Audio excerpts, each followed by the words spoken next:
विश्वं दर्पण दृश्यमान नगरी तुल्यं निजान्तर्गतं पश्यन्नात्मनि मायया बहिर्योद्भूतं यथा निद्रया यः साक्षात् कुरुते प्रबोधसमये स्वात्मानमेवाद्वयम् तस्मै श्रीगुरुमूर्तये नम इदं श्रीदक्षिणामूर्तये। तीर्थानां नास्ति संख्या विलसति पुरतः कापि तेषाम् अभिख्या येषां स्नानप्रदान प्रवचनपटिमा कां कलां नातिशेते। तच्चित्रं यस्य चित्रं कलितमपि मनाक् तच्चित्रं यस्य चित्रं कलितमपि मनाक् श्रेयसां प्रेयसां च पारोक्षं संतिधत्ते वितरति परमां पूर्णतामात्मरूपाम्। अखण्डानन्द संबोध पूर्तये ब्रह्ममूर्तये सुधास्मित समाश्लिष्ट नेत्रान्तस्फूर्तये नमः। ओम। अज्ञानान्तर्गहन पतितान् आत्मविद्योपदेशैः त्रातुं लोकान् भवदवशिखा तापपापच्यमानान् मुक्त्वा मौनं वटविटपिनो मूलतो निष्पतन्ति शम्भोर्मूर्तिश्चरति भुवने शंकराचार्यरूपा।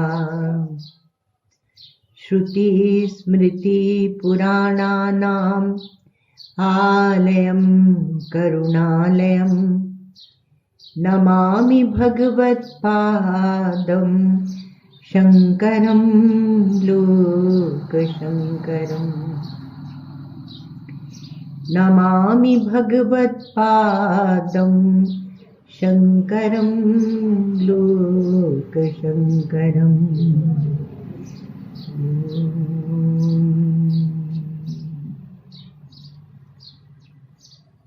तो ये एक जीव की दृष्टि और एक जीव की दृष्टि और फिर उसकी सृष्टि, इस पर हम लोग विचार कर रहे हैं। तो कहा कि उसमें दो प्रक्रियाएं ली गई। तो एक तो ये कहा कि आप पंचकोश को पंचभूत से एक कर दे, अर्थात व्यष्टि की उपाधि को समष्टि की उपाधि से एक कर दे। फिर जो व्यष्टि का साक्षी है वह समष्टि का साक्षी है। तो साक्षी और साक्षी में तत्वमसि इत्यादि महावाक्य से एकता हो जाएगी। ठीक है। फिर दूसरी प्रक्रिया यह ली गई कि यदि पहले ही शरीर के पंचकोश को, जो पंचभूत समष्टि है, पृथ्वी जल अग्नि वायु आकाश, ये जो समष्टि है, और इस समष्टि में जो आकृतियां दिख रही हैं विभिन्न विभिन्न, उसमें मिला देंगे, तब वो अनेक जीववाद में जो प्रथम प्रक्रिया में आभासवाद, अवच्छेदवाद, प्रतिबिंब आदि वह नहीं रहेगा, तब आपका वो सब भी हमारी ही प्रक्रिया है, उनको दूर नहीं हटाइएगा, क्योंकि आपकी बुद्धि को प्रकाश देती हैं। तो ऐसा नहीं कि केवल ये इतना ही वेदांत, ऐसा नहीं, सब अपनी है। तो अनेक जीववाद की सृष्टि नहीं होगी, तो केवल दृष्टि सृष्टिवाद रहेगा। एक जीव की सृष्टि, एक जीव की दृष्टि ही उसकी सृष्टि है।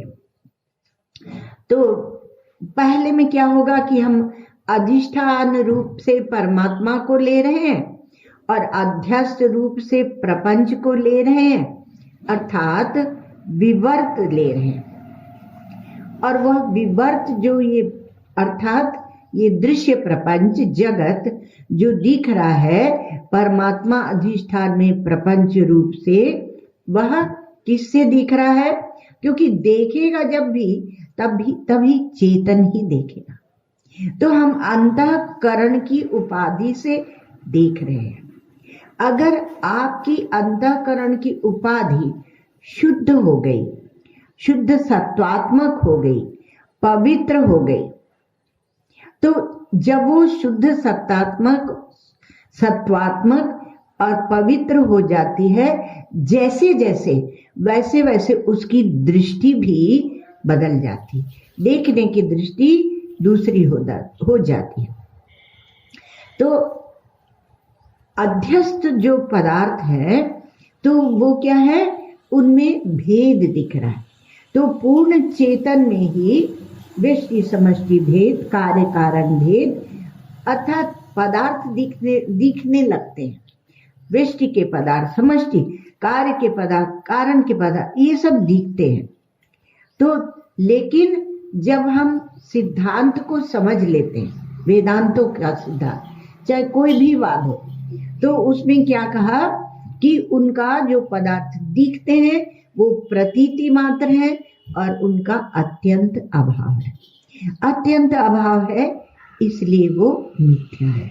और मिथ्या है उसका तात्पर्य है कि उन अध्यस्त पदार्थों का वो काल्पनिक हो जाते हैं, अधिष्ठान से वो भिन्न नहीं रहते। जैसे रस्सी को जान लेने पर सर्प, माला, भूछिद्र, दंडा आदि रस्सी से भिन्न नहीं रहते। पहले तो दिख रहे थे, पहले तो हमें सांप दिख रहा था, अब पता चला कि वो तो रस्सी है, वो दृष्टांत है।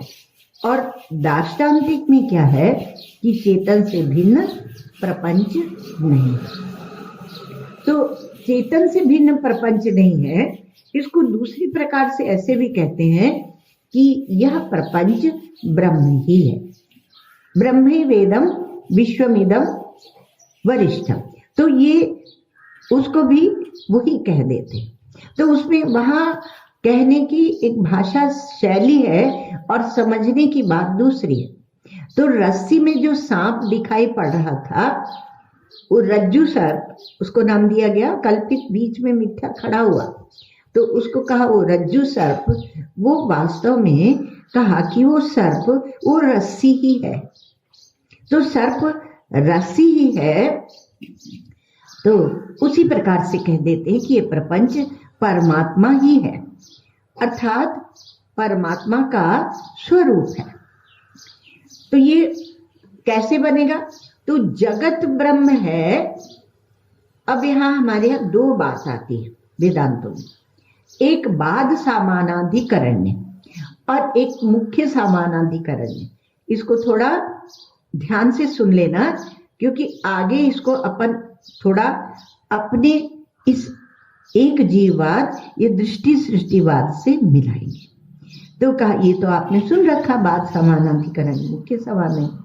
तो इसमें ये कहा कि जो जगत है वह बाधित होकर, अर्थात उसके मिथ्यात्व का निश्चय करके, क्यों वास्तव में है नहीं, तब वह अधिष्ठान से एक होता है, तब वह ब्रह्म है। अधिष्ठान कौन है? ब्रह्म। अब अधिष्ठान समष्टि में उसको अधिष्ठान कहेंगे और व्यष्टि में क्या कहेंगे? कूटस्थ। वो प्रक्रिया दूसरी है, लेकिन उसको भी हम लोग लेते हैं। तो व्यष्टि में क्या है? कूटस्थ। और उस कूटस्थ में अंतःकरण की वृत्तियां वो दिखती हैं, और वृत्तियों से जगत प्रपंच को हम ग्रहण करते हैं। तो वहां क्या है कि आपको उनका बाध करना होगा। अर्थात जब कहते हैं कि आपका मन बुद्धि अहंकार चित्त आदि वह कूटस्थ चैतन्य ही है, तब उनको बाधित करके, उनकी मिथ्यात्व का निश्चय करके, और तब कूटस्थ चैतन्य को जानते हैं। जानते उसी प्रकार से ये जगत, ये विश्व प्रपंच को बाधित करके, इसके मिथ्यात्व का निश्चय करके, और इसका अधिष्ठान ब्रह्म ही है। जानते इसको? नहीं जानते महाराज। वहां हम घबरा जाते हैं। क्यों घबरा जाते हैं? क्योंकि दृश्य को इतना अपने दिल में बिठाया है कि हिम्मत नहीं है कि इसका अधिष्ठान ब्रह्म है। हमारे सामने देश आ जाता है, काल आ जाता है, वस्तु व्यक्ति पदार्थ आ जाते हैं, परिस्थिति आती, क्या क्या नहीं आ जाता। तो हमारे में सामर्थ्य नहीं है। इसलिए हमारे गौड़पादाचार्य जी महाराज कहते हैं कि योगिनो बिभ्यति स्मात् अभये भय दर्शिना। ये योगी लोग तक इस अद्वैत को जानने में भयभीत होते हैं, क्योंकि वह जो अभय पद है उसमें भयभीत होते हैं, उसी से भय खाते हैं। और अष्टावक्र जी कहते हैं कि आश्चर्यम मोक्ष कामस्य मोक्षादेव विभीषिका। आश्चर्य की बात है कि जो अपने को मुमुक्षु कहता है, जो अपने को समझता है कि मैं मोक्ष के मार्ग में चल रहा हूं, वह अपने आप को ही ठग रहा है, क्योंकि उसको मुक्त होने से ही भय लगता है। आपको मुक्त होना है तो अभी यही मुक्त हो ना, उसको पेंडिंग क्यों करते हो? पेंडिंग करना था तो आप अपने इस कुंभ के प्रोग्राम को पेंडिंग कर देते कि अभी कोरोना फैला हुआ है तो अगले कुंभ में हम लोग चर्चा करेंगे, पर नहीं, उसको तो हम जरूर करेंगे। क्यों? कि कहा उससे ज्ञान मिलता है। तो ज्ञान किससे मिलता है? ज्ञान किससे मिलता है? ज्ञान उपदेश से मिलता है। ज्ञान आयोजन करके नहीं मिलता है, लेकिन ऐसा हमने अपने को कंडीशन्ड कर दिया, ऐसा हमने अपने आप को एक संस्कार, एक उसमें बांध दिया। देखो, विकार विघ्न बनते हैं तो संस्कार भी प्रतिबंध बनते हैं, विघ्न बनते हैं, और इस प्रतिबंध को तोड़कर कोई बहादुर चलता है। बाहर के उसमें तो हम बड़ी बहादुरी की बात करते हैं, पर अंतः की बहादुरी कहा कि विजितेंद्रिय, भगवान बोलते हैं जितात्मा विजितेंद्रिय, वो क्या है? वो बहादुर है। तो अब ये क्या है कि जो जगत है इसके मिथ्यात्व का निश्चय हुए बिना आप परब्रह्म को जान नहीं सकते, प्राप्त नहीं कर सकते। ऐसे भी वह जाना नहीं जाता है, उसका ऐक्य बोध होता है। तो ऐक्य बोध होता है, अर्थात यह जीव जो है वह मुख्य सामानाधिकरण्य से ब्रह्म से एक है। जगत बाध सामानाधिकरण्य से, अब ये सामानाधिकरण्य व्याकरण का शब्द है, तो उसका ऐसा है, जब एक ही विभक्ति में, एक ही अधिकरण में जब दो शब्दों का प्रयोग होता है तो उसको बोलते हैं सामानाधिकरण्य। तो अब यहाँ क्या है सामानाधिकरण्य? कहा सर्प रज्जु ही है, अर्थात एक ही विभक्ति में सर्प और रज्जु दोनों खड़े हैं। स्थाणु नहीं, पुरुष स्थाणु ही है। पुरुष जो दिखता है वह ठूंठ ही है। स्थाणु मन ठूंठ, तो ठूंठ ही है, तो पुरुष और ठूंठ एक है।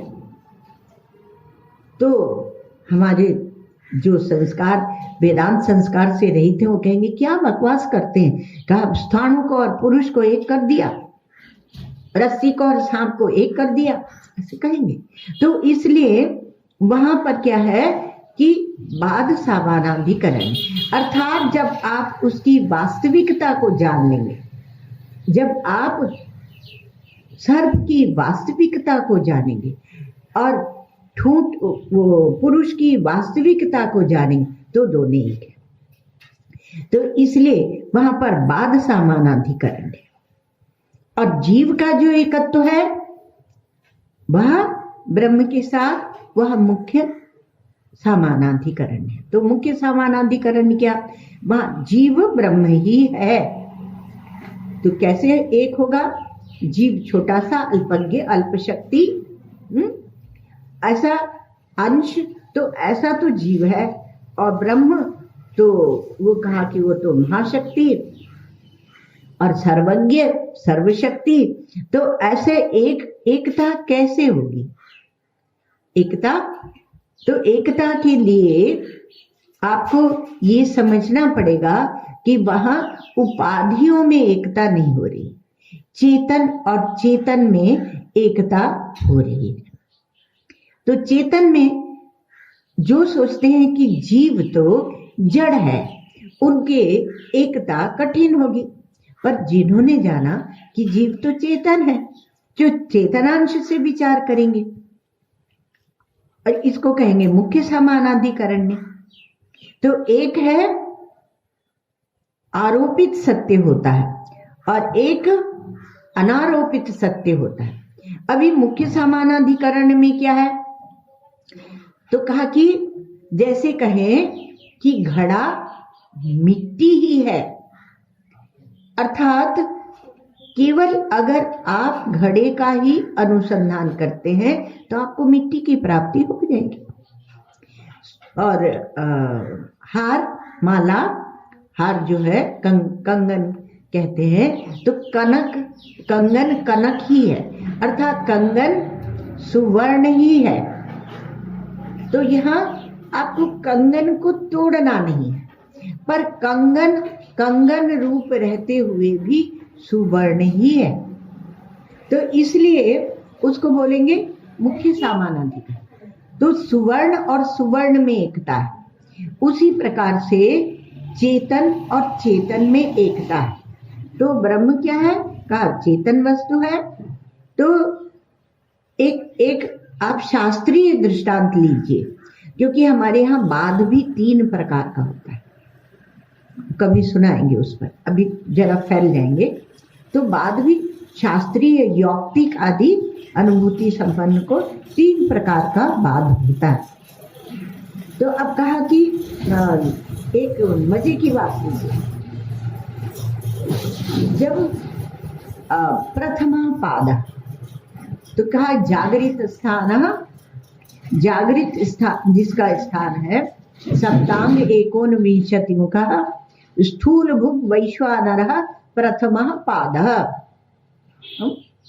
और तो वो क्या पाद है? तो पाद क्या? एक पाद हो गया विश्व, वैश्वानर, और दूसरा पाद हो गया तेजस, और तीसरा पाद हुआ प्राज्ञ। तो ये 3 कहा, ये पाद है, ये 3 पाद है। और दूसरी ओर क्या करते हैं कि हमारे यहाँ वेदांत में, वेदों में एक और मंत्र आता है, पादो अस्य सर्वा भूतानि त्रिपादस्यामृतम दिवि। इसके जो पाद है, मतलब एक चरण दूसरा चरण, तो एक पाद में वहां पर क्या किया, जागृत को एक पाद लिया, स्वप्न को एक पाद लिया और सुषुप्ति को एक पाद लिया, है ना, सुषुप्ति स्थान करके प्राज्ञ को एक पाद लिया, और चतुर्थ पाद जो तुरीय है वो परमात्मा है। और वहां दूसरे मंत्र में क्या कहा गया, दूसरी जगह, कि पादों, उसके एक पाद में सब भूत है, अर्थात जागृत स्वप्न सुषुप्ति सब एक पाद में आ गया। त्रिपादस्यामृतम दिवि, और 3 पाद में वो अमृत तत्व है। तो 3 पाद क्या है वहां, कहा सच्चिद आनंद। तो हाँ, 3 पाद अलग बता दी, सच्चिद और आनंद बता दी। तो और यहां कहा स्वयं आत्मा चतुष्पाद, और वहां भी चतुष्पाद है। तो क्या है कि एक आरोपित सत्य है और एक अनारोपित सत्य है।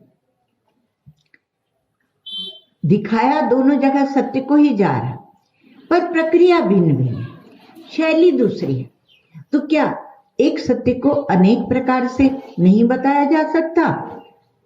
तो वहां कहते हैं, हमारे वेदों में मंत्र है कि एकम सद विप्रा बहुधा वदंती, एकम सद विप्रा बहुधा कल्पयंती, अर्थात एक सत्य को ही अनेक प्रकार से बताते।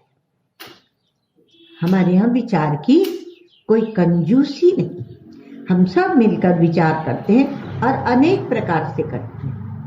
जब सब बोलने लगते हैं ना, तो पता नहीं कहां से, किस मस्तिष्क से एक दिव्य विचार प्रकट हो जाए, उसको सुनने का आनंद होता है। तो सुनने का ज्यादा आनंद है। तो सत्य एक ही है और वह निर्विकारी है, अविनाशी है और सर्वत्र एक रस है, अर्थात उसमें मृत्यु नहीं है, उसमें अज्ञान नहीं है, अज्ञान से जन्य विकार नहीं है, और सर्वत्र एक रस है, अर्थात आनंद रूप है। वह परमात्मा आनंद रूप है। और इसमें 4, यह एक चतुष्पादत्व, यह एक कल्पना है। हाँ, तो ये कल्पित है। तो एक बहुत सुंदर श्लोक आया श्रीमद् भागवत में।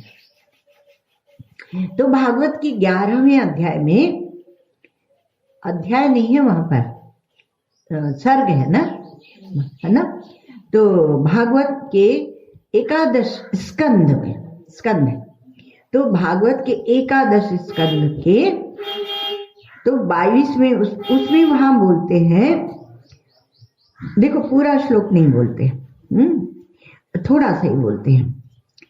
तो कहा कि जो भी कहा जाता है सर्वत्र और सब प्रकार से ब्राह्मण लोग कहते हैं वो युक्तम, ठीक है, युक्ति युक्त है, क्योंकि भगवान कहते हैं कि मायाम मदीयाम उद्ग्रह्य बदताम किम्नु दुर्घटम, जो मेरी माया है उसको लेकर, माने अजी ये तो माया को स्वीकार करके भगवान कहते हैं और बोलते हैं, और जब वो बोलते हैं तो जैसे बोलते हैं वैसे ही ठीक है, जैसा जो बोले वैसे ही ठीक है।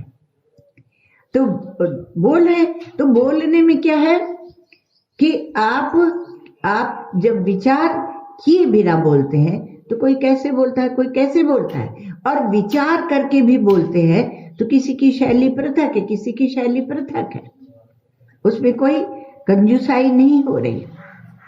तो आपकी जो बुद्धि है, प्रज्ञा है, वही बहिर्मुख हो रही है और इस जगत दृश्य प्रपंच को दिखा रही है, और उस प्रज्ञा को ही प्रज्ञा नेत्रम ऐसे एक अन्य उपनिषद में आया। तो जब चेतन अन्य की कल्पना करता है, देखो ये सूत्र सब हमारे गुरुदेव ने दिए हैं, और इतने मीठे हैं, इतने मीठे हैं कि आपकी दुनिया भर की तमाम मिठाइयां फेल है। आप कौन सी मिठाई खाएंगे? कल हमसे पूछ रहे हैं कि भाई आप बोलते हो तो आपकी शुगर लो हो जाती, तो कौन सी मिठाई खाओगे? अब महाराज कोई एक मिठाई का नाम ना याद आए कि एक मिठाई का नाम बोल के अपना पिंडा छुड़ाए।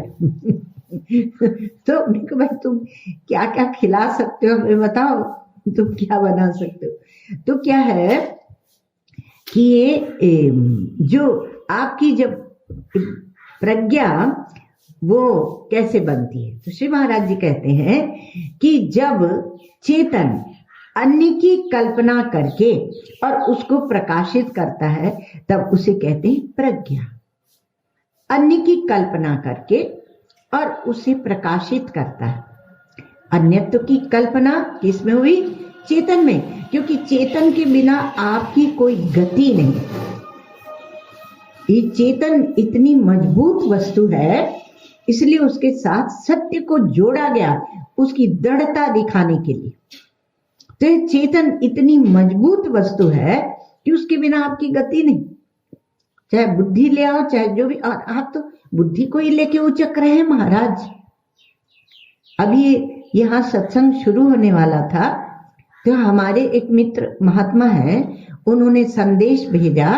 उन्होंने कहा माँ को बोलो चुपचाप बैठ जाए और कहीं छुपी रहे, यही हम सलाह देते हैं, क्योंकि अभी समय नहीं है बुद्धि का प्रदर्शन करने के लिए। बहुत मीठी बात। दूसरे कहेंगे कि ये क्या, माँ को ऐसा बना दिया। अरे बाबा, ये जब अन्य की कल्पना करके चेतन उसे प्रकाशित करता है तब उसे कहते हैं प्रज्ञा, और उसी को कहते हैं बुद्धि, और उसी को कहते हैं चित्त। और वह प्रकाशित करता है। तो प्रकाशित किसको करता है? वह अन्यत्व को प्रकाशित नहीं करता है। अन्यत्व यानी अन्य पना, तो लगाते माने पना आ जाता है। अन्य पने को प्रकाशित नहीं करता है कि मुझसे कोई भिन्न है, मुझसे कोई अन्य है ना? तब उसी चेतन का नाम हो जाता है ब्रह्म। तो चेतन जब अन्य को प्रकाशित करता है तब प्रज्ञा, और जब वह अन्यत्व को प्रकाशित माने अन्य पना को छोड़ दिया उसने, भासे भासे भासे भासे, क्योंकि ज्ञान भ्रम का विरोधी है, भान का विरोधी नहीं है। इसको बहुत गूढ़ता से समझना। इसलिए वह वो प्रकाशित करता है। अब यहाँ क्या है? प्रकाशित तो करता है पर अन्यत्व को प्रकाशित नहीं करता है कि मुझसे कोई भिन्न है और मुझसे किसी का भेद है। तब उसी चेतन का, उसी शुद्ध चेतन का जिसमें से अन्यत्व को हटा दिया गया, तब उसका नाम हो जाता है ब्रह्म। तो ब्रह्म, तो अभी क्या है? ज्ञान वहां भी वही है और ज्ञान यहां भी वही है, पर वहां बहिर्मुख ज्ञान है, इसे शब्द हम लोगों ने बना लिया, और यहां इसलिए उसका नाम हो गया प्रज्ञा। जिस बुद्धि का, जिस प्रज्ञा का आप अभिमान करते हैं, चुटकी में उसको खत्म किया जाता है। नींद आती, गहरी सो जाता है। हम तो बहुत सत्संग सुनने आए थे, लेकिन क्या करें महाराज, नींद आ गई। क्यों आ गई नींद? क्योंकि आप बुरा मत मानो, क्योंकि बहुत हैवी नाश्ता किया था, बहुत जोरदार नाश्ता करके आए थे, तो नींद आ गई। अब बेचारे वक्ता को तो सोने को मिलता नहीं, क्योंकि वो अगर सो जाए तो सब भटिया भेंट हो जाएगा। तो उसी प्रकार से हमारा जो दृष्टा है ना, वो तो अविलुप्त दृक है, वो तो देखता ही रहता है और वही चेतन है। तो ज्ञान तो एक ही है, पर जब वह, दूसरे शब्दों में, जब वह सविषयक होता है तब उस ज्ञान को जीव कहते हैं, और जब वह निर्विषयक होता है तब उस ज्ञान को ब्रह्म कहते हैं। अब इस एकत्व को दिखाने के लिए इस जीव को क्या किया? उसको एक जीव कह दिया। पहले ही इन सब उपाधियों की एकता कर दी, इसलिए कहा व्यष्टि और समष्टि उपाधि को एक कर दिया। तो सविषयक ज्ञान का नाम चित्त है और निर्विषय ज्ञान वह ब्रह्म है। तो ये जो चित्त है और जो निर्विषय ज्ञान वो ब्रह्म है। अब कहा कि ये विषय जहां बाधित हो जाते हैं, अर्थात विषय भासे पर उनकी सत्ता नहीं रहती,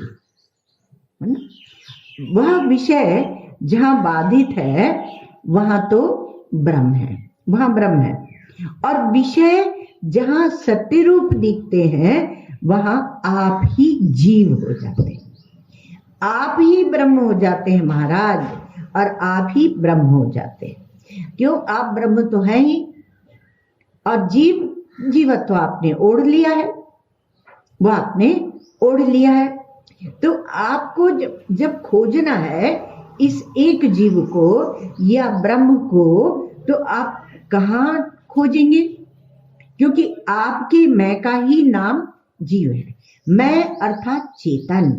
और जब मैं का नाम जीव है तो आपने अभी देखा कि बाध सामानाधिकरण्य से इदम जितना है, जगत जितना है, उसका बाध होता है, उसके मिथ्यात्व का निश्चय होता है।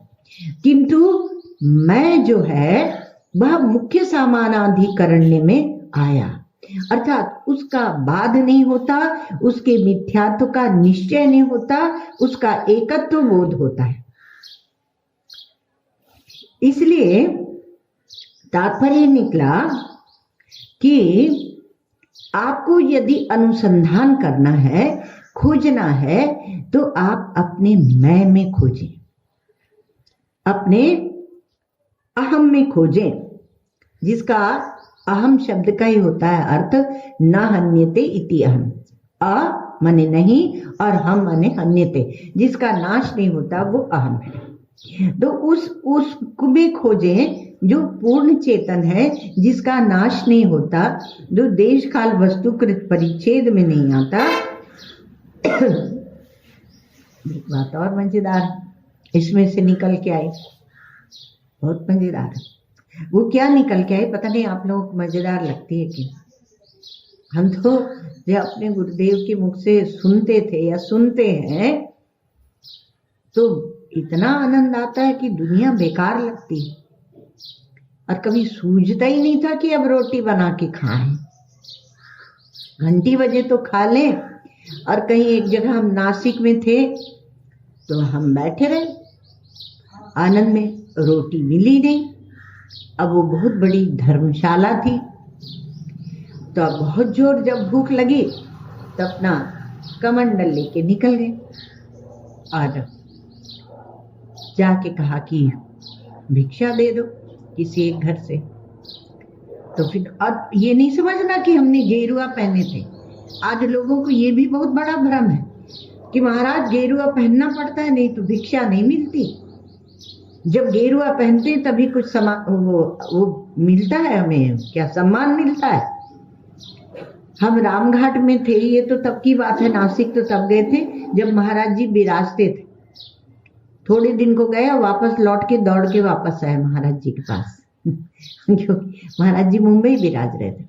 तो ये नहीं समझना कि गेरुआ कपड़े पहनने से भिक्षा मिलती है, बिल्कुल। ये भी एक और जबरदस्त भ्रम है। गेरुआ तो हमें वहां पर जब हम रामघाट में रह रहे थे ना, तो एक गांव की माता आती थी, उनका नाम था तुलसा मैया। तो तुलसा मैया बोली कि जे काका पैर के भागो, दिन रात भगवान का भजन करो हो, और जे काका पैर के भागो तो रंग के कपड़ा पहन लो। हमने कहा हमें रंगने का टाइम नहीं है, ना हम रंगेंगे, हमारे पास जो है वही पहनते रहेंगे, और फट जाए तो सी के पहनेंगे क्योंकि सीने में कम टाइम लगता है। तो अब वो क्या है, वो गई स्वामी जी लोगों के पास। अरे का तुम माँ के कपड़ा रंग दो उन लोगों को, उनको ऐसा अच्छो ना लगे तो कपड़ा रंग दो। तो मुक्ता नहीं, तुलसा माता ने कपड़े रंगवाए ऐसे कह लो। ऐसे कह लो महाराज जी मानसिक संन्यास ले चुके थे, उसमें कोई कमी नहीं थी। वो तो ज्ञानम संन्यास लक्षणम, ज्ञान ही संन्यास का लक्षण है। तो तात्पर्य यहाँ पर क्या निकाल रहे थे, उसमें आपको वहां ले गए बेफालतू की बातों में। ऐसे बीच में थोड़ा चुटकुला बोल देने से आपकी नींद उड़ जाती है, क्योंकि रस तो जगत में लगा है और रस लगाना है परमात्मा में, ब्रह्म में। कि जगत का तात्पर्य समझना, जगत का मिथ्यात्व जाने बिना कोई अपने को सच्चे और पूर्ण स्वरूप को नहीं जान सकता। अपने सच्चे और पूर्ण स्वरूप को जानना है तो जगत का मिथ्यात्व, उसका प्रभाव, उसका इम्पैक्ट, उसके संस्कार विकार इतने भरे हुए हैं आपके चेतन में, आपके ज्ञान में, कि आपको दृष्टि ही नहीं मिल रही। तो बिना दृष्टि के कैसे देखोगे? बिना दृष्टि के देखना नहीं होता। तो कहा कि एक और सुंदर बात हमारे श्री गुरुदेव कहते हैं कि जो अनंत है परमात्मा, ये थोड़ा हटकर बात है। माने किसी ने प्रश्न पूछा, महाराज श्री ने ये उत्तर दिया था और सारे हम लोग गदगद हो गए। और कहीं कहीं बोले भी हैं, महाराज जी बोले, उसके पहले भी बोले हैं, पर वो सुनने का, जो श्रवण का आनंद था। तो परमात्मा कैसा है? कहा अनंत, सत्यम ज्ञानम अनंतम ब्रह्म। तो सत्य है और ज्ञान स्वरूप है, चेतन है और अनंत है। तो अनंत है, अनंत है तो बेचारा परमात्मा टुकुर टुकुर देखता तो रहता है, पर अपने आप को भी नहीं देख पाता है कि अब हमारा देह फट गया है तो थोड़ा चिकनाई लगा लें, नहीं देख पाता है। तो अनंत क्यों अपना अंत नहीं देख पाता है। परमात्मा अपना अंत नहीं देख सकता है, ये उसकी मजबूरी है ना, क्योंकि अनंत है। और भान का विरोध तो करता नहीं है ज्ञान, है ना। तो भान का विरोधी नहीं है ज्ञान, और इसलिए वह देखे बिना रह नहीं सकता। भान माने उसकी देखने की शक्ति, तो वह देखे बिना रह नहीं सकता। और जब अपने को देखने जाता है तो क्योंकि अनंत है तो पूरा पूरा अपने को देख नहीं सकता। तो भागवत में इसको कहते हैं कि स्वयं भगवान भी अपने को पूरी तरह से नहीं जानते। भक्त लोग जब ये कहते हैं ना, तो इसका ये तात्पर्य समझना, क्योंकि परमात्मा अनंत है इसलिए पूरा देख नहीं सकता। तो अर्थात पूरी तरह प्रकाशित कर नहीं सकते। तो अपने आप को देखे बिना रह नहीं सकता, पर पूरी तरह प्रकाशित नहीं कर सकते क्योंकि अनंत है। तो इसलिए प्रकाशक भाव जो होता है वह विरुद्ध होकर रहता है, वह भाव विरुद्ध हो जाता है। जैसे होता है ना कि हम अपने स्वयं ही कर्ता होते हैं और स्वयं ही कारण होते हैं, तो वहां भी विरोधाभास होता है। तो उसी प्रकार से हम प्रकाशित किसको करते हैं? अपने आप को। और प्रकाशक कौन है? तो अपने आप स्वयं ही है, तो वो विरुद्ध हो जाता है। तो फिर क्या करते हैं? फिर ये क्या करते हैं परमात्मा? तो कहा कि वो अपने को अन्य बनाकर, क्योंकि देखना तो है उन्हें, तो अन्य बनाकर देखते हैं, दूसरा बनाकर देखते हैं। जैसे आकाश को हम देख नहीं सकते, तो आकाश को क्या देखते हैं? नीला, ऊपर आकाश नीला है। और जब ऊपर जाते हैं ना तो नीचे धरती नीली दिखाई देने लगती। मतलब जब हमारी नेत्रों की असमर्थता है, तो नेत्रों की इतनी असमर्थता है कि आकाश को नहीं देखते तो नीला देखते हैं। ये दृष्टांत है। हम लोग ज्यादा फैल की बात नहीं करें, थोड़ा सिमटते हुए चले जा रहे हैं। उसी प्रकार से अपने आप को ज्ञान से, अपने आप के ज्ञान से अपने आप को हम ये नहीं बना पाते, अर्थात विषय नहीं बना पाते। तो जब ये नहीं बना पाते, अपने आप को अपने आप से देखने में हम समर्थ नहीं हैं, तब हम अपने आप को, अब बड़ी मीठी बात है, अपने आप को हम अन्य रूप में देखने लगते हैं। ठीक वैसे ही जैसे आकाश में नीलिमा दिखती है, उसी प्रकार से हम अन्य सबको देखने लगते हैं, देश को, काल को, वस्तु को, व्यक्ति को, सबको देखने लगते हैं। और देश काल को तो हम सहन कर चुके, पर व्यक्तियों में हम उलझ जाते हैं, ज्यादा उलझते हैं, है ना। तो वैसे देश काल में भी उलझे हैं, पर अभी फिलहाल तो पहले प्रथम व्यक्तियों में ज्यादा उलझे, तो इसलिए उसमें फिर बड़ी भारी लंबी एक वो अनर्थ की परिपाटी चलती है, राग द्वेष अभिनिवेश तक वो चलता है। तो आकाश में नीलिमा, अब करते हैं, क्या करते हैं का आकाश में जब हम अन्य देखने लगे तो अन्य क्या है, जैसे आकाश की नीलिमा, दृष्टांत वो है, और दाष्टांतिक में हम अन्य को देख रहे हैं। तो अब उसमें क्या करते हैं, सुधार करो, उसको अच्छा बनाओ, उसको आगे बढ़ाओ। उसमें इतने हम लिप्त हो जाते हैं कि हमारा लक्ष्य परमात्मा है, ब्रह्म है, उससे हम बहुत दूर चले जाते हैं। और उसी में हम अभिमान करते हैं। क्यों अभिमान करते हैं? क्योंकि वो सरल है, वो दुनियादारी जो है वो सरल है, और उसमें हम जल्दी से प्रशंसा प्राप्त कर लेते हैं, है ना। अरे इन्होंने राम मंदिर के लिए इतने करोड़ दान किए, प्रशंसा। लेकिन वहां क्या है, बुद्धि में धन की महत्ता, हम धन से अपने को बड़ा दिखाएंगे, और कहीं कि हमने इतने लोगों ने गंगा स्नान किया, कर्म की महत्ता, न स्नानेन न दानेन प्राणायाम शतेन वा, हमारे भगवान भाष्यकार सबका निषेध करते हैं। और क्यों करते हैं? उन्होंने अलग मत नहीं चलाया, औपनिषद मत ही उनका मत है। तो उसमें कहा न कर्मणा न प्रजया धनेन, कर्म से नहीं, प्रजा से नहीं, माने संतानोत्पत्ति से नहीं, धन से नहीं, सबका मुख्य लुकैषणा, वित्तैषणा, शास्त्रैषणा, सबका निषेध किया। सबसे निकले तो जाके फंसे विद्वत्ता प्रदर्शन करने में, इसलिए कहा सबसे छूटो, सबका निषेध किया।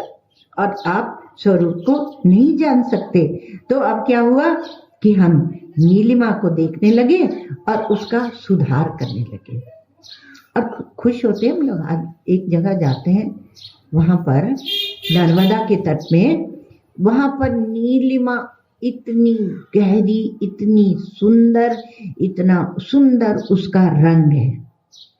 उसी प्रकार से हम जगत के लिए भी कहते हैं, अरे महाराज क्या आप स्विट्जरलैंड जाओ, वहां वो धरती का स्वर्ग है, कश्मीर जाओ वो धरती का स्वर्ग है। तो इससे क्या होता है, उलझते हैं बाबा, उलझते हैं। तो दृष्टि क्या है? अब क्या दृष्टि बनी जब हम नीलिमा को सुधारने लगे? किसको सुधार रहे हैं? नीलिमा। इसलिए जहां जीव दृष्टि, ये दृष्टि सृष्टि वाली प्रक्रिया न लेकर और आभासवाद आदि वाली प्रक्रिया लेते हैं, तो वहां वह भी बहुत सुंदर है।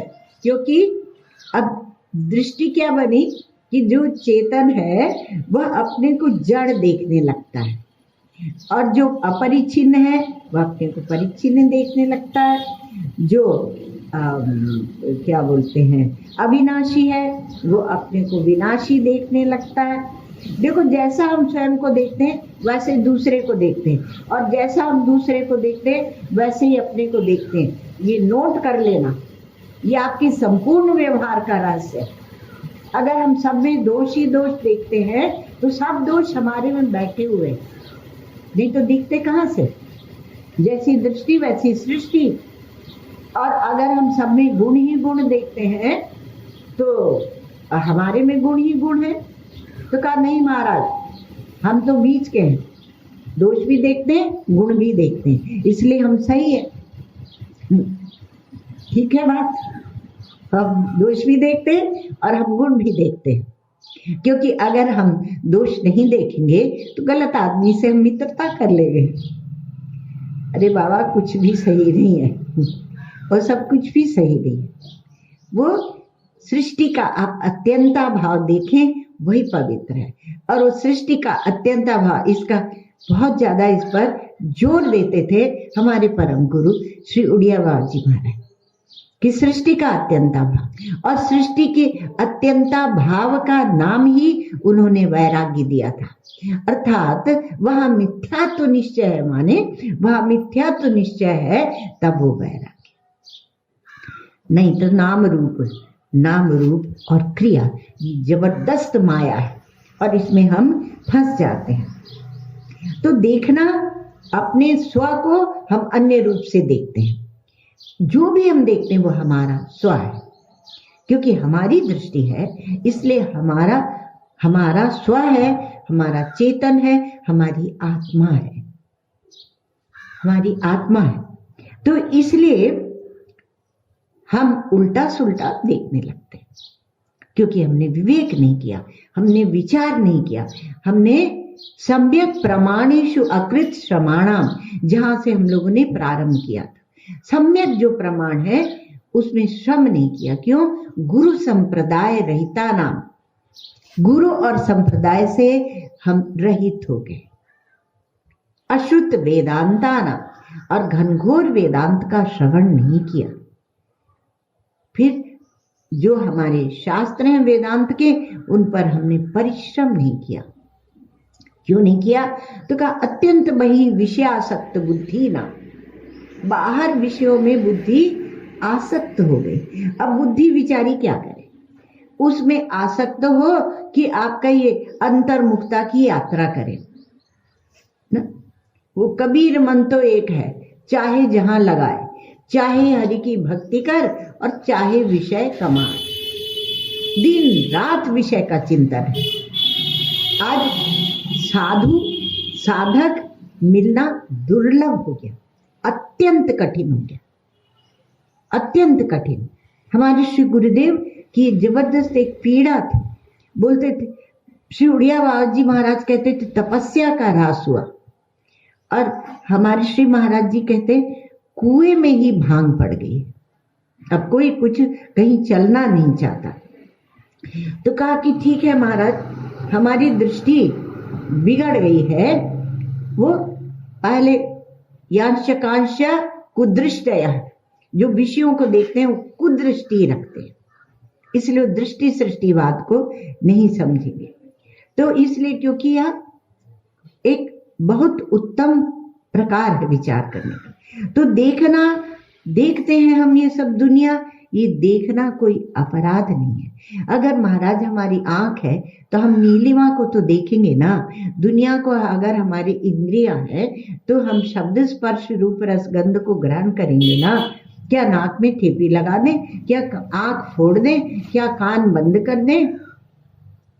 एक बहन थी हमारी वृंदावन आश्रम में, तो वो बोलती थी कि जब हम कोई बुरी वस्तु देखते, छोटी थी उस समय, काफी छोटी थी, हम लोग उसके साथ हंस खेल लेते थे, तो बोलती थी जब हम कोई कॉलेज में जाते थे तो हमें लगता था घर भाग जाओ, क्योंकि जब हम कोई गलत वस्तु देखते थे तो हमें ऐसे लगता था कि आंखों को फोड़ दें, जैसे बिल्व मंगल ने फोड़ी थी। तो वो क्या है? भावना है, भावना है। वेदांत यह नहीं कह रहा है देखना कोई अपराध नहीं है। आप नीलिमा दिखती है तो उसको देखिए, पर नीलिमा को सच्ची समझकर उसके साथ सौदेबाजी मत कीजिए। चलो इतनी नीलिमा हमने तुम्हें दी, 1 किलो 2 किलो, तो अब जब आप नीलिमा को लेकर सौदेबाजी करेंगे तब वह अपराध है। श्रीमद् भागवत में ही आता है कि जब पृथ्वी का लोग विभाजन करते हैं और बेचते हैं तो पृथ्वी माता हंसती है। तुम कैसे पृथ्वी को अपना कहते हो? मैं तो किसी की हुई नहीं। तो ये मैं और मेरापना, ये ममत्व जो है, यह अज्ञान है, यह अत्यंत अविद्यक अज्ञानात्मक दृष्टि है। तो प्रपंच को देखो, वो कोई अपराध नहीं है, पर उसमें सत्यत्व की भ्रांति होती है तब अपराध है। अपराध मतलब अपराध, अपेक्षा, ये शब्द जो है, तो अपराध माने अपगतम राधा यस्मान, अर्थात जिसमें से आपकी भक्ति की दृष्टि चली गई है। और अपेक्षा ईक्षण नहीं है, वहां आप देख नहीं, अपगतम ईक्षणम, वो अपेक्षा है। तो क्या है कि अपराध इसलिए होता है क्योंकि इस दृष्टि के कारण हम सत्य से वंचित हो जाते, सत्य से वंचित हो जाते हैं। तो अब अविद्या क्या है? तो कहा कि अपने को ही जो गे बनाने की चेष्टा, देखो दूसरी एक परिभाषा निकाला है, किसने निकाली? गुरुदेव ने। तो कहा अपने को ही गे बनाने की जो चेष्टा है, उसी को कहेंगे अविद्या। क्या क्या बात है बाबा। तो इदम नाम की कोई चीज है नहीं, क्योंकि जब गे बनाएंगे तो वह इदम हो जाएगी। तो अहम ही इदम के रूप में भास रहा है, आपका मैं ही यह के रूप में भास रहा है। और भासे, जैसे बताया था कि ज्ञान जो है वो भ्रम का विरोधी है, भान का विरोधी नहीं है। तो भासता है तो भासे, ये नहीं कि अब तो आप ज्ञानी हो गए तो महाराज आपको कुछ भासता ही नहीं होगा, आपको दुनिया दिखती नहीं होगी। ऐसे गांव के लोग बोलते हैं, गांव का भी एक होता है ज्ञान। तो स्वभाव से तो इसमें दृष्टि रहेगी, दृष्टि तो रहेगी, है ना, पर अन्य कोई है नहीं। अब व्यवहार में क्या होगा कि किसी को कठोर बोला तो आपने किसको कठोर बोला? किसको बोला? स्वयं को आपने कठोर बोला है। तो किसी को कठोर बोलने के पहले आंख बंद करके बैठ के और अपने आप को बोल लो, मैंने अपने को 10 गाली सुना लो, ज्यादा अच्छा है ना। तो इसलिए किसी को कठोर नहीं बोलना। कटुक वचन मत बोल रे, घट घट में वही साईं रमता। कटुक वचन मत बोल रे, तो ही पिया मिलेंगे। तो स्वयं को आप बोलते हैं। तो ज्ञानी को भी पदार्थ दिखते हैं, किंतु बाधित होकर देखते हैं, अर्थात मिथ्यात्व निश्चय के साथ दिखते हैं। यहाँ कुछ है नहीं और ये दिख रहे हैं। इसलिए भेद दिखने पर भी ज्ञानी के लिए कोई भेद नहीं होता। भेद क्यों नहीं होता? क्योंकि भ्रम निवृत्त हो चुका है। तो भ्रम निवृत्त हो चुका है तो दिखता तो है, लेकिन उसकी सत्यत्व बुद्धि नहीं होती, क्योंकि भान तो है। अब वह क्या है? वो ब्रह्म स्वरूप है। तो अज्ञानी को जिस समय कुछ भी विषय प्राप्त नहीं है, अर्थात वह निर्विषय है। अभी क्या देखा था हम लोगों ने? निर्विषय जब प्रज्ञा है, बुद्धि है, तब वो ब्रह्म है।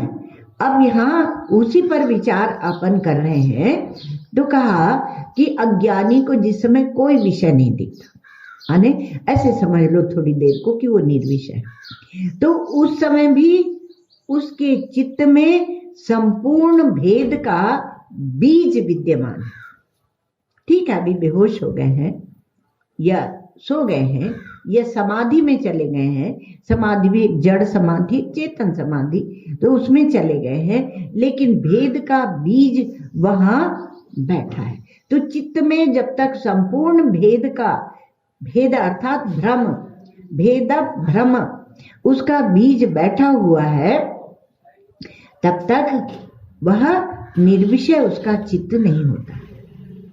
तो क्या है कि अज्ञानी की जो समाधि होती है वह भी भेद मूलक होती है, और ज्ञानी का व्यवहार भी अभेद स्वरूप होता है। व्यवहार भी करता होता है, अभेद नहीं, अभेद स्वरूप होता है। अष्टावक्र जी कहते हैं कि प्रवृत्तिरपि धीरस्य निवृत्तिरुप जायते। धीर, धीर से वहां आप चाहे विवेकी लीजिए, चाहे जिज्ञासु लीजिए, और चाहे ज्ञानी लीजिए, बोधवान लीजिए, विचारवान लीजिए, विरक्त लीजिए, ऐसे कई अर्थ निकलते हैं। तो कहा प्रवृत्ति जो धीर है, विचारशील है और ज्ञानी है, तो उसकी जो प्रवृत्ति होती है उस प्रवृत्ति में से भी निवृत्ति निकल आती है, क्योंकि उसका विचार चलता रहता है। इसलिए ज्ञानी के व्यवहार का अनुकरण करने से कुछ मिलता नहीं। एक बात बताया करते हैं कि किसी का भी चरित्र आपके लिए आदर्श हो सकता है, अर्थात प्रेरणात्मक हो सकता है, पर प्रमाण नहीं हो सकता कि आप उसका अनुकरण करें। श्री कृष्ण के चरित्र का हम अनुकरण करते। एक गांव की लड़की हमारे पास आती थी, बहुत बहुत सुंदर उसकी प्रतिभा और विचार करने की शैली थी। तो उसके जीजा जी आए, तो उन्होंने, इसके इष्ट देवता श्री कृष्ण थे, तो उन्होंने श्री कृष्ण के लिए बहुत कुछ कहा। तो इस लड़की ने कहा कि तुम ऐसा बोलते हो, तुम बोलते हो कि वो 1000 गोपियों के संग नाचे, हम बोलते हैं तुम जाओ बाजार में और 3-4 के साथ ही नाच के दिखा दो, तुम्हें वो जूते पड़ेंगे, वो जूते पड़ेंगे। हर प्रश्न का उसके पास उत्तर मौजूद था। और बोले तुम उनकी नकल करोगे? क्या नकल करोगे तुम? चुप करा दिया उसने। फिर आके हमें सुनाई, तो हमने कहा शाबाश शाबाश बच्ची, शाबाश। तो क्या है कि प्रवृत्तिरपि धीरस्य निवृत्ति रूप जायते। धीर की जो प्रवृत्ति है उसमें भी निवृत्ति है। आत्मज्ञान तक पहुंचाया सब गोपियों को। अन्य भी जो ऐसी लीला है वो सब गंभीर है। और निवृत्तिरपि मूढ़स्य प्रवृत्ति फलदायिनी। और मूढ़ जो है, मूर्ख है, वो कहे कि हम आंख बंद करके बैठे हैं तो उसमें से भी उसके प्रवृत्ति निकल के आ जाएगी। साधक होते हैं ना, तो वो कोई साधक ध्यान में बैठ जाते, तो ध्यान में बैठ जाते तो पूरा आश्रम डर जाता है। अभी ये ध्यान से उठेंगे, कहीं की बात सुना रहे आपको, अभी ये ध्यान से उठेंगे तो क्या क्या नहीं बोलेंगे। और एक और साधक है, तो बोलते हमने 7 माला जप किया और तुम लोग क्या कर रहे हो सुबह से। तो निवृत्तिरपि मूढ़स्य प्रवृत्ति फलदायिनी। उसमें से क्या निकला? क्लेश और कलह निकल के आ गया। क्यों? तो ज्ञानी की जो दृष्टि होती है उसमें अंदर बाहर का भेद नहीं है। और इसलिए आप थोड़ी एक क्षण के लिए कल्पना कीजिए कि वो सबको स्वप्नवत देख रहा है, उसकी दृष्टि की कल्पना कीजिए। सबको स्वप्नवत देख रहा है और जो भी उसमें अच्छा बुरा दिख रहा है उसको ये बोध है, भान है कि ये मेरे संस्कारों के कारण, स्वप्न भी तो आपका संस्कार ही होता है, मेरे संस्कारों के कारण दिख रहा है। कुछ लोग होते रोज सुबह एक सपना सुनाते, सपना सुनाते रहते, और कोई बहुत दिव्य सपना सुनाते, तो हम बोलते सपना बहुत अच्छा है, ठीक है। अब आपको बताए कि ये रोग इतना फैला हुआ है कि एक लड़की, नाम नहीं बताएंगे उसका फोन आता था। अब ईश्वर कृपा से आजकल नहीं आ रहा है, पर ऐसे नहीं, वो भी हमारी बेटी है, बहुत प्यारी है, तो आएगा तो हम उसके साथ जरूर बात करेंगे। तो वो करती थी फोन यूएसए से, और फिर वो सपना ही सपना सुनाती थी। वो अपना सपना सुनाने के लिए हमें फोन करती थी, और उसके सपने बहुत सुंदर होते थे। और सपनों में कौन होता था? काली माता। तो फिर काली माँ ने ऐसे कहा, माँ फिर काली माँ ने ऐसे कहा, फिर मैंने ऐसे देखा, फिर मैं पहाड़ में चढ़ी, फिर ऐसा बहुत सुंदर सुंदर स्वप्न, लेकिन वो उसी में मगन रहती थी। और आखिर को क्या हुआ, अपने बच्चों को लेकर अपने पति से अलग रहने लगी। वो काली माँ ने उसको इतनी शक्ति दे दी। नहीं, इसमें कोई बात नहीं है, क्योंकि रोज रोज झगड़ा करने से, अशांति से अलग रहना भी अच्छा ही होता है। तो अब कहा कि ये जो ज्ञानी की दृष्टि है, इसमें अंदर बाहर कुछ नहीं है, अपना पराया कुछ नहीं है, राग द्वेष कुछ नहीं है, अर्थात भेद की सृष्टि वहां नहीं है, भेद नहीं है। तो हमारे एक भक्त हुई है, एक ऐसे कह लो कि ज्ञानी हुई है, तो वो उन माता का नाम है सहजोबाई। तो वो बहुत सुंदर सुंदर बातें सुनाती हैं। उनके गुरु का नाम था चरणदास। तो वो बोलती हैं कि चरणदास गुरु कृपा की नहीं, उलट गई मोरी नैन पुतलिया। गुरु ने ऐसी कृपा की कि मेरे नेत्रों की जो पुतलियां थी वो उलट गई, अर्थात बाहर भी जो है वो मुझे अंदर दिखने लगा। अब अंदर बाहर का भेद रहा नहीं, बाहर कुछ है नहीं, वह भी अंदर ही दिखने लगा। अब अपने अंदर ही दिखने लगा, तो जैसे सपना दिखता है, तो आप वहां जाके सपने में किसको अच्छा और बुरा कहोगे।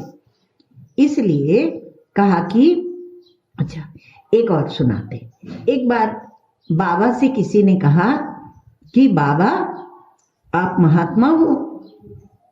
तो बाबा के ऐसे प्रश्नोत्तर बहुत मजेदार है। तो बाबा ने कहा कि नहीं, हम महात्मा नहीं है। तो फिर उसने कहा कि बाबा फिर आप क्या हो असली में, हमें बता दो। तो बाबा ने कहा कि जिन्हें सारे महात्मा लोग परमात्मा कहते हैं, मैं वह हूं। ले महात्मा काहे को बने, महात्मा तो एक देह में परिचित होगा ना। तो कहा महात्मा तो तुम अपनी श्रद्धा से देखते हो, है ना। उसका तात्पर्य है कि महात्मा तुम अपनी श्रद्धा से देखते हो, पर वास्तविकता ये है कि मैं ब्रह्म हूं। तो इसलिए कहा महात्मा लोग जिसको परमात्मा कहते हैं, मैं वह हूं, वह मैं हूं। तो अपने मैं को मैं परमात्मा कह दिया। तो जब ये बात कही जाती है कि स्वरूप के अज्ञान को मिटाना, हम अपने स्वरूप को नहीं जानते, जान जाएंगे तो हम भी कहेंगे कि हम परमात्मा, है ना। कहने में क्या दोष है, जब आपने जान लिया तब आप कहने में क्या दोष है। तो जब कहते हैं कि स्वरूप के अज्ञान को मिटाना हमारा कर्तव्य है, तो स्वरूप है उसमें अज्ञान है, तो उसको मिटाना हमारा कर्तव्य। क्यों कर्तव्य? क्योंकि उस अज्ञान के कारण ही सारा उपद्रव मचा है, सब अनर्थ की जड़ ये अज्ञान है। एक बात और है, ये अज्ञान की पीड़ा होना दुर्लभ है। अज्ञान जैसे वैराग्य होना दुर्लभ है, उसी प्रकार से इस जन्म में, उसी प्रकार से अज्ञान की पीड़ा होना भी दुर्लभ है। पीड़ा दुख की नहीं, अज्ञान की होनी चाहिए। तो कहा कि अज्ञान को मिटाना है। तो कहा महाराज ये अज्ञान क्या है? तो कहा वस्तुतः अज्ञान ही कारण शरीर है, उसी से सूक्ष्म शरीर, स्थूल शरीर उत्पन्न हो गए। तो तब क्या हुआ कि कहा कारण शरीर में अज्ञान रहता है, ऐसा? तो कहा नहीं, कारण शरीर में अज्ञान रहता है ऐसा नहीं है, पर उसका अर्थ है कि जहां अज्ञान होता है वहां कार्य कारण भाव कल्पित होता है। जहां अज्ञान है वहां कार्य कारण भाव कल्पित होता है। जैसे स्थाणु में जो पुरुष का भ्रम है वह क्या है? कल्पित है। तो कल्पित है, यह कार्य कारण भाव कल्पित है, और कार्य कारण भाव इस कल्पना को जब तक हम स्वीकार करते रहते हैं तब तक अज्ञान है।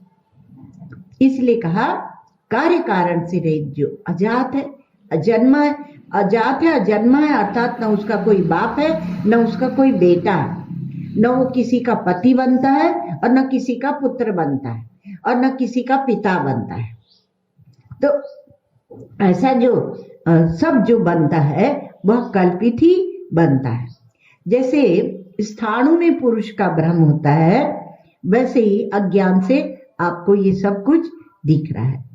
तो अज्ञान से जो उत्पन्न होती है वस्तु, कल्पितत्व से उत्पन्न होती है जो वस्तु, वह उत्पन्न नहीं होती, पर उसका भ्रम होता है कि उत्पन्न हुई। तो उत्पन्न होना, जन्म होना, यह एक भ्रम है। तो अज्ञान कारण शरीर माने कारण शरीर है, माने शरीर का कारण तो है, परंतु वस्तुतः उसकी उत्पत्ति हुई ही नहीं है। शरीर की उत्पत्ति नहीं हुई। इस पर अज्ञान के कारण हम स्थूल शरीर, सूक्ष्म शरीर ऐसे बोलते हैं, लेकिन ये स्थूल शरीर और सूक्ष्म शरीर, इनमें भेद भी नहीं है और ये प्रतीति मात्र है। और यह प्रतीति क्या है? व्यावहारिक है। अब ये जो व्यवहार है आपका, तो कैसे चलता है कि जैसे घड़ा है और घड़ा है, तो एक घड़े को हम कहते हैं पवित्र है और एक घड़े को हम कहते हैं ये अपवित्र है। जो पवित्र है क्यों? क्योंकि उसमें गंगा जल भरा है। अपवित्र है क्यों? क्योंकि उसमें शराब भरी हुई है। तो पवित्र अपवित्र ये क्या है? व्यावहारिक है। वस्तु सत्य से घड़ा क्या है? मिट्टी मात्र है। अब ये दृष्टांत है, आप इसको दार्शनिक में अपने आप में लगा लीजिए। तो व्यवहार जो है वो हमेशा विशेष में चलता है, निर्विशेष में व्यवहार नहीं है। और जितना आप व्यवहार में उलझते हैं उतना आप भेद विभेद विशेष में उलझते जाते हैं। तो कहा कि ठीक है, हम समझ गए निर्विशेष में व्यवहार नहीं है, अब हम व्यवहार में जो मन चाहे करें। तो स्वच्छंदता के लिए यहाँ नहीं कहा जा रहा है। व्यवहार में सामाजिक मर्यादाएं जितनी हैं उनके अनुसार ही चलना होता है, नहीं तो आप। लेकिन अहम और इदम का जो विवेक है, इसकी चर्चा और हम लोग करेंगे। ओम सर्वे भवन्तु सुखिनः, सर्वे सन्तु निरामयाः, सर्वे भद्राणि पश्यन्तु, मा कश्चित् दुःखभाग् भवेत्। असतो मा सद्गमय, तमसो मा ज्योतिर्गमय, मृत्योर्मामृतं गमय। ॐ पूर्णमदः पूर्णमिदं पूर्णात् पूर्णमुदच्यते, पूर्णस्य पूर्णमादाय पूर्णमेवावशिष्यते। ॐ शान्ति शान्ति शान्तिः।